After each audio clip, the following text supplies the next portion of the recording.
Assalamu alaikum, hurmatli seyirciler. Millet telekanalında haberler informatsion programması taqdim etili studiyada men Abdullah Josman çalışam. Kefe trassasında Mazanka koyundan yakın yerde buyuk çatlaq peyda oldu. Telsiz ve toksiz endi Qrim yollarında ilk yerli elektrobus qatnayacaq.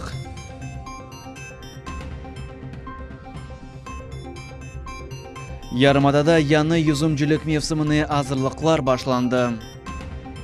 Bu ve diğer vakalarını bizim yayınımızda seyretiniz. Rusiyada Kemerovo şehrinde yangın sebebinden matem konu ilan etildi. Qrim butun memleketimiz ile taziyeler bildirdi. Cumhuriyetin episi şehirlerinde bayram tedbirler lahu etildi. Yerli telekanalların efirlerinde eklinci programmalar gösterilmey. Yarımadada çeşit şehirlerin sakinleri elak olğanların hatırlarını anmak için meydanlarga çıqalar. Axyarda keçenleri akşam sakinler çıraqlar yaxıb Sukunet daqasına tızıldılar. Hatıra tedbirler Yalta, Ahmedjit, Kefe şehirlerinde geçti. Kerişte Lenina meydanında onlarca şehirliler toplandı. Olar oyuncaklar, güller, çıraqlar getireler.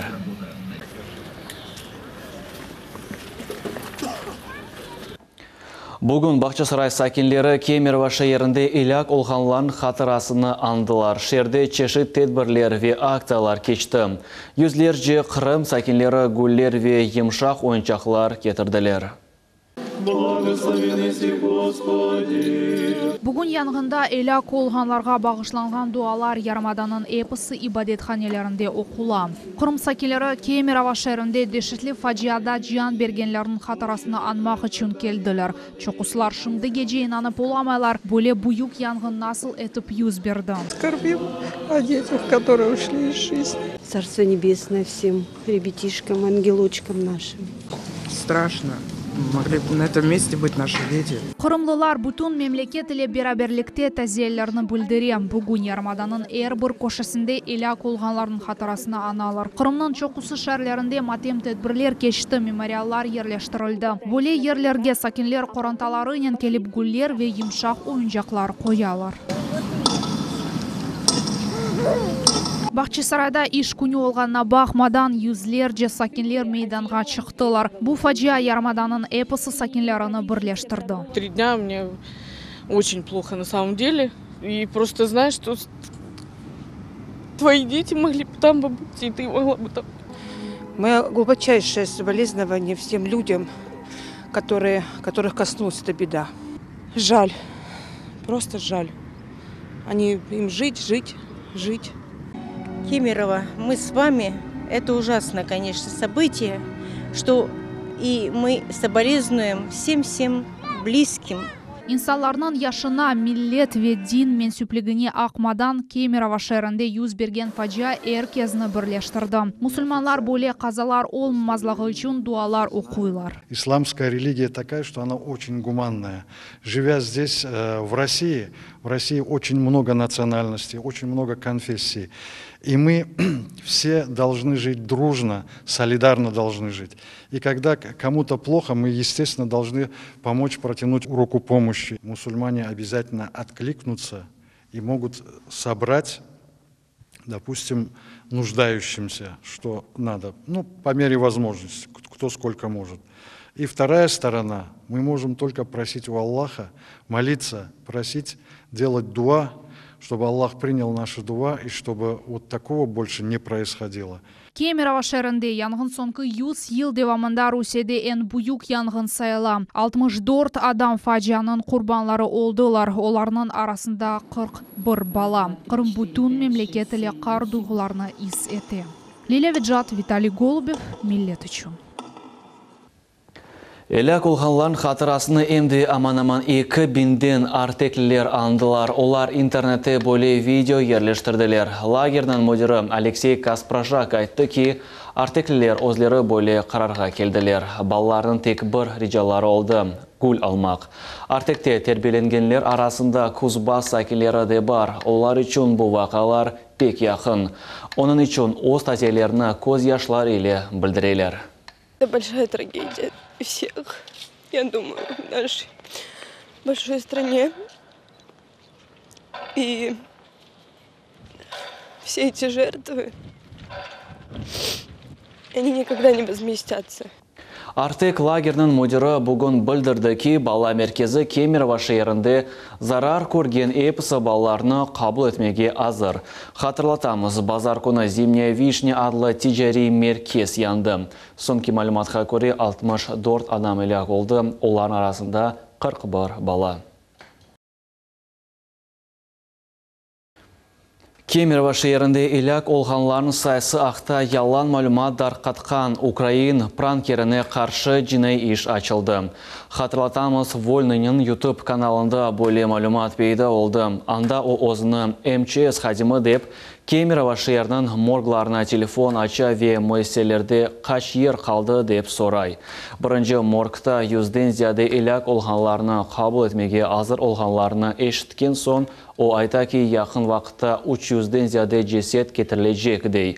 Хадимлер бөле мәліматтан шашып, бізді мәліматымызға көре елек олғанларын сайысы 60-тан 70-ке же дейлер. Бұл іш нефрет ве душманлық яратылуы деген мадде бойынша açılды деп хабар етілі.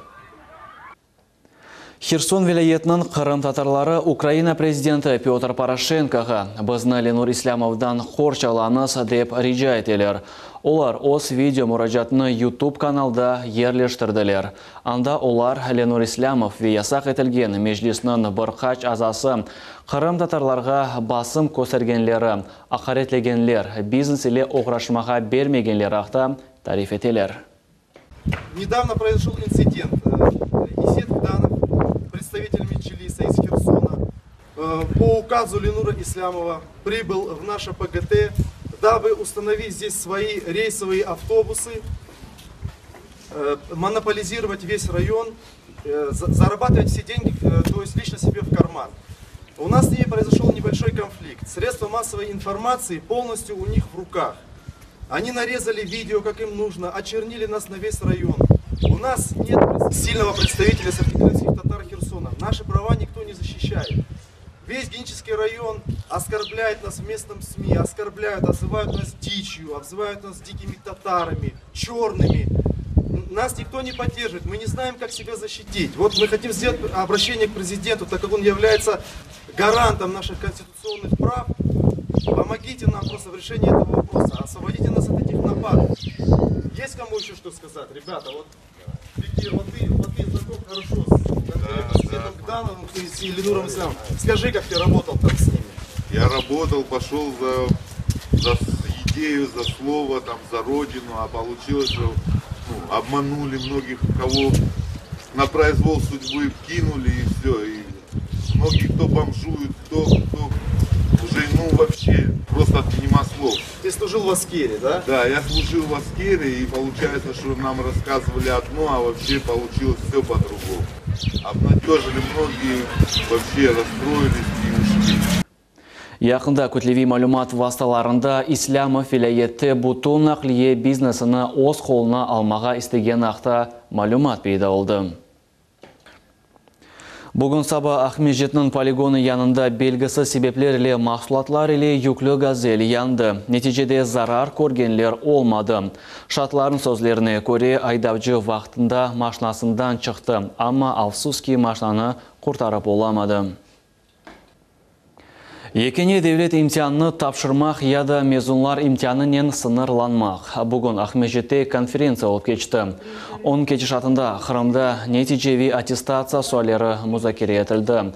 Топлашуда тасил сасында незірет векелері топландылар. Олардың айтқанына көре, 11-ші сыныфлар мезунлары бұл сене devlet имтиhanının шекліні сече білелер.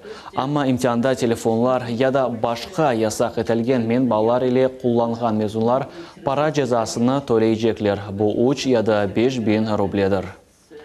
Особенностью государственной итоговой аттестации 2018 года в Республике Крым будет полный переход ее на новый технологический формат.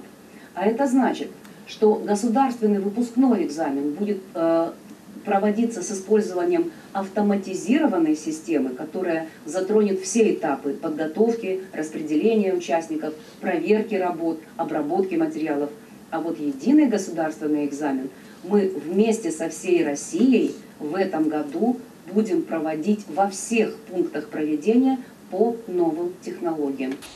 Кефе трассасында Мазынка көйінден яқын ерде бұйық чатлақ пейда олды. Бұл себептен бұйық тықынты пейда олды. Шымды нақлие қатнавы үшін елінің тек бір тарафы, яғни елақы келіші. Айдавжылар қайдетелер ки асфальда туневон чатланған еді. Телсіз ве токсыз, енді Қырым yollarında ilk ерлі электробус қатнайжақ. Бұл троллейбусының земаневи аналогы. Бүгін Ахмежетте келешектің автобусы тақдим етілді. Крым троллейбус идаресінің меморлары ве хазимлері электробуста пайта суақларында кезділер. Нақлие кефетіне қимет кесе білділер. Мұхбирмыз Айше Шулаковада нақлияны өз көзінен көрді. Зиманеви экологик ве давушсыз. Мына бөле яна автобус Крым троллейбус сене етіп келді. Тышқы көрініштен оади автобустан ичте айрылмай, ама оның içinde электродвигатель чалыша. Бензоколонка еріне ади розетка. Бу араба пек күчлі аккумулятор батареялар иле донатылған. Бу қадар толдырылып электробуска 150-ден 240 километрлік yol кечмеге ете. Ершей тышқы факторлар иле бағлы. Бу кележектің автобусы обыр вақытта 100-ге якын адамны ташы біле. Бу Русияда ясалған нақлие олғаны да пек эмиетледір. Батареи рассчитаны не на мгновенную зарядку на конечных станциях там, по 10-15 минут. Она рассчитана на именно ночную подзарядку и дневную подзарядку там, в течение часа-двух на разрывных маршрутах. Машина заряжается 5 часов. Поэтому мощности троллейбусного парка позволяет одновременно заряжать парк там, до 50 там, автобусов, да, легко. Имеет две мощных подстанции. Бутес шекілінде чалышқан нусха бүгін оны 7-ші санлы хастаханеден авалиманға алып келген yolda сынап бақалар. Пожалуйста, билетик. Айтлы салон, климат-контроль системасы. Энді yolcular не sıcaktan, не суықтан қорқмазлар. Быстрее двигается и мягче, чем маршрутка. Намного удобнее и большая вместимость. Сергей Журбенко Крым троллейбуста 7 yıldan ziyade çalışa. Эмески эмде яны троллейбусларны айдады. Ама бу нақлиеде çalışмақ güzelce дей. Очень компактно, все, значит, кнопочки, все управление, вот, все под рукой. Вот, машина очень мягкая, тут стоит электроусилитель руля. Вот, кресло мягкое на сильфонной подвеске. Вот, машина очень удобная. Вот, а остальное, я думаю, покажет эксплуатация. Шерағларына ағырлық түшмей ве экологияға зарар олмай. Бу аккумуляторларның эсас үстінліклері. Емді 7 yıllık гарантия. Бөле кыбы автобусын фияты 15-тен 17 миллион рублеге қадар. Да санайы назирліктен эндіримлер бар. Данная машина экономически более эффективна, чем классический троллейбус. Да? Она гораздо дешевле в эксплуатационных расходах. Да? Ну, соответственно, мы понимаем о том, что себестоимость перевозки тогда гораздо меньше, чем у троллейбуса. Модель троллейбусқа бензей шу жүмледен нақлиенің кулануы проблем олмаз. Қошма масрафлар да yüksek дегіл. Электробуслар башқа Русия регионларында өзіну яқшы көстерді. Мы все понимаем, что это будущее. Также вы все знаете, что контактная сеть, которая находится у нас в городе Симферополе, в Республике Крым, нуждается в реконструкции. И надо смотреть, как говорится, экономический эффект. Может быть, нам не стоит вкладывать в электросеть, а купить электробусы на определенные маршруты. Келечектің бөлек кыбы автобуслары Крым үшін керекли яда yok. Бұны вақыт көстерер. Ай девамында оқ мешіт соқақларында юрежек. Аңғара боғазында да тест сынавлар олажақ. Айша Шулакова, Дмитрий Низовой, Миллет Ичун. Екатерина адына бақча янында yol бойы онларca тереклер сачылacak. Ахмежет шерінің жемет истират бақчалары толу шекілде абаданлаштырыла. Тереклер сачылмаздан евел коммуналь қызмет хадимлері бұл ерні чоплюктен темізледілер ве чұқырлар қаздылар. Тереклер енді кетірілді. Бақчада чешіт дайма ешіл тереклер иле яраштырылacak. Енді яқын вақытта Грес қасабасында истират бақчасы реконструкция етіліп башланacak. Бұл вақытта бүгін шер мемориеті yol бақчасының муавины Валерий Гуменюк хабар етті. Тамам шу парк абаданлаштырылмақ керек олған территориялар сечілігі бойынша Умумшер Грейберевде барынжы ерге чықты. Конкурс кечірілген сон құрыжы шіркет ішлері башланacak. Олар Зиманеви шер мұйтын шекіленуі деп атандырылған программа черчевесінде кечірілежек. Ярымадада яны юзум жилек мевсіміне азырлықлар башланды. Юзум тереклер пыталывы, пытақлардың сачылывы юзум берекетлі олмасы үшін бұл эсас шейлердір. Юзум жилекнің инжеліклері ақта бізім невбеті көлевханызда. Фышкын, филес, чубук ве пытаклар. Юзум терегі бұджанлы механизм. Тоғыр пытамақ ве зарар кетір мемек юзумжының эсас вазифесыдыр. Светлана Дмитришина бұл осюмлікні яқшы біле. Подходя к кусту, мы сразу смотрим, что можно оставить вот это на пенек, а вот это на виноград, на урожай. Дальше мы начинаем убирать лишнее. Юзюм пыталғаны иле келечек берекет бағылы юзюмнің әрбір чешітіне сортына айрыжа янашмақ керек. Әрбірінің ос техникасы бар. Шарап япылывында хаталар олмамақ керек. Это 5-летний куст винограда сорта Шардоне. Привезли его из Франции. И здесь, на крымской земле, он очень даже хорошо прижился. Обрезают его по особой технологии, которая называется кордон. Это значит, что все вертикальные лозы срезаем до 3 почек. 1, 2, 3. Теперь лозу нужно срезать, потому что будущая гроздь будет завязываться именно на этом уровне. Қолнен пытав күйімжілік санаты кыбы. Бұшымды серек раст келген шей тарлаларда сықалда техника чалыша. Мақсус тақылған шейлер или трактор предобрейщик деп адлана. НСАсы пытав севиесіні белгілемек. Қалғаныны есе техника бежере. Крупный, сладкий, хороший будет виноград. Пытавдан сон юзюмлерні байламақ керек. Чөнки бұ сарылып өскен терек ветеремсіз бір шей олмаз. НСАсы бұйшны өсюмлік уянмағанче, яни бурлер açılмағанче yapмақ. Подвязать нужно вовремя, в срок, до апреля месяца, потому что в апреле уже начинает распускаться почка. Из этой почки потом вырастут хорошие, большие грозди винограда. Топрақ суф векунеш берекет яқшы олмасы үшін бұ керекли учшей. Ярымаданын берекетлі топрағы бұнын үшін пек келеше. Юзюмчілік гектарлары есе тамчалав шекілінде суварыла. Суф севиесі де әрдайым көзетілмек лазым. Чүнки егер юзум терегі біраз чоқча суварылса, юзум экші олыр. Кунеш Қырымда еті парта. Язда юзумның әрбір салқымы тен алда сыжақ ве кунеш көрмек керек. Ягода прихотливая, особенно это относится к освещению солнцем. Именно таким является наш Шахский район, ведь он из всех районов Крыма подвержен наибольшему количеству солнечных дней.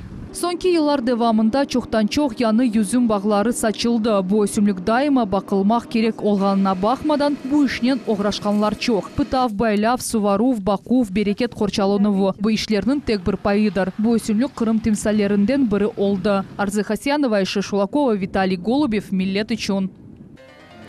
Шымдылық болған мәлуматларымыз еді Невбетегі хаберлерін чықшыларына қачырманыз эфирде көрішкенже.